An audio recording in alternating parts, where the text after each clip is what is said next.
Sentite, signore, col diretto delle 9:29 è arrivato da Forlì l'ingegnere Vladimiro Zonzombetti. Zonzombetti Vladimiro si presenta, sono qui. Sentite, signore, vengo a chiedervi ragione come mai la mia metà, da 3 mesi a questa parte, è di vostra proprietà. Che va vile nessun caso. Ci accusami in società? No, datemi Elisabetta, la voglio, io senza Elisabetta. Che po', è mia moglie, capite?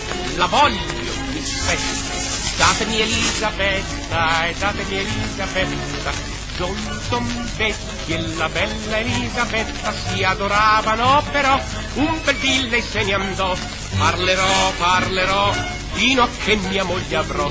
Elisabetta, torna con me, Elisabetta, torna con me. Sentite, signore, col diretto delle 20:41 devo andare a Cefalù e cercare mia cognata Immacolata, che di casa se n'è andata e non è tornata più. Sentite, signore, un mio zio scultore in legno se voleva suicidare, e sua moglie il mese scorso è scappata con papà. Poi venite Elisabetta, che volimmo combinare?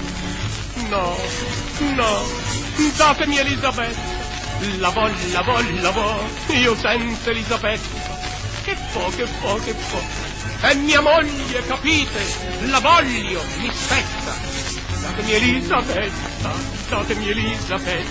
e Zonzombetti e la bella Elisabetta si adoravano, però un bel dì lei se ne andò. Parlerò, fino a che mia moglie avrò. Elisabetta, torna con me, Elisabetta, torna con me. Sentite, signore, io tenevo una gattina tanto cara, ma cuccavo insieme a me. S'arrubai un pezzo di carne a genovese e col gatto di un marchese è scappate fino in su.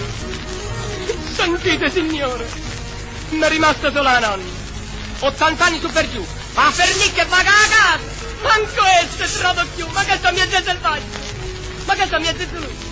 No, datemi Elisabetta, la voglio, io senza Elisabetta. Che po', è mia moglie, capite? La voglio, mi spetta. Datemi Elisabetta, Zonzombetti e la bella Elisabetta si adoravano, però un bel dì lei se ne andò. Parlerò, fino a che mia moglie avrò. Elisabetta, torna con me, Elisabetta, torna con me. Perché non torni, Elisabetta? Perché non vuoi tornare a me? Elisabetta!